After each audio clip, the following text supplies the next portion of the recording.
ഞാൻ ഭവ്യ രാജ്കുമാർ. ബഹുമാനപ്പെട്ട അധ്യാപകരെ, എൻ്റെ പ്രിയ കൂട്ടുകാരെ, ഞാൻ ഇന്നിവിടെ പറയാൻ പോകുന്നത് വഴിതെറ്റുന്ന യുവത്വം എന്ന വിഷയത്തെക്കുറിച്ചാണ്. നമ്മുടെ സമൂഹത്തിൽ ഇന്ന് ഏറെ പ്രസക്തമായ ഒരു വിഷയമാണ് വഴിതെറ്റുന്ന യുവത്വം. യുവത്വം എന്നത് ഒരാളുടെ ജീവിതത്തിലെ ഏറ്റവും ശക്തിയും സ്വപ്നങ്ങളും നിറഞ്ഞ ഘട്ടമാണ്. ആ കാലഘട്ടത്തിലാണ് ഒരാളുടെ ഭാവി രൂപപ്പെടുന്നത്. പക്ഷേ ഇന്നത്തെ സാഹചര്യത്തിൽ നാം കാണുന്ന എന്താണ്? അനേകം യുവാക്കൾ ലക്ഷ്യമില്ലാതെ വഴിതെറ്റി അനർത്ഥങ്ങളിലേക്കാണ് നീങ്ങുന്നത്.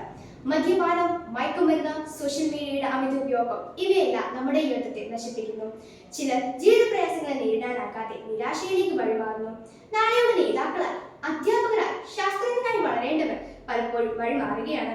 അതിന് വില കൊടുക്കുന്നത് സമൂഹം തന്നെ. പക്ഷേ സ്നേഹിതരെ, യുവത്വം വഴിതെറ്റുമ്പോൾ അവരെ കുറ്റപ്പെടുത്തുകയല്ല വേണ്ടത്, അവരെ തിരിച്ചു വിളിക്കുകയാണ് വേണ്ടത്. മാതാപിതാക്കളുടെ സ്നേഹവും അധ്യാപകരുടെ മാർഗനിർദ്ദേശവും നല്ല കൂട്ടുകാരുടെ പിന്തുണയും ഇവ ചേർന്ന ഒരു യുവാവിന്റെ ജീവിതം മാറ്റാം. യുവത്വം ഇരുട്ടിലേക്ക് പോകാതിരിക്കാൻ നമുക്ക് വെളിച്ചം തരണം. നല്ല ചിന്തയോടെയും ഉദ്ദേശബോധത്തോടെയും ആത്മവിശ്വാസത്തോടെയും മുന്നോട്ട് പോകുമ്പോഴാണ് യുവത്വത്തിന്റെ അർത്ഥം നിറവേറുന്നത്. മാതാപിതാക്കൾ, അധ്യാപകർ, സമൂഹം എല്ലാവരും ചേർന്നാണ് ഈ മാറ്റം വരുത്തേണ്ടത്. കുട്ടികളെ കേൾക്കാനും അവരെ മനസ്സിലാക്കുവാനും ശരിയായ മൂല്യങ്ങൾ പകർന്നു നൽകുവാനും ചെയ്യാൻ ശ്രമിക്കണം. മനസ്സിൽ കുറച്ച് വിശ്വാസം, നല്ല കൂട്ടായ്മ, ആത്മവിശ്വാസം ഇവയാണ് ശരിയായ വഴിയെത്താനുള്ള കരുത്ത്. യുവത്വം വഴിതെറ്റിയ ഒരു വ്യക്തി മാത്രമല്ല, ഒരു സമൂഹം തന്നെ മുന്നോട്ട് പോകുന്നു. അതുകൊണ്ട് നമുക്ക് എല്ലാവർക്കും ചേർന്ന് വഴിതെറ്റുന്ന യുവത്വത്തെ തിരിച്ചു പിടിക്കണം.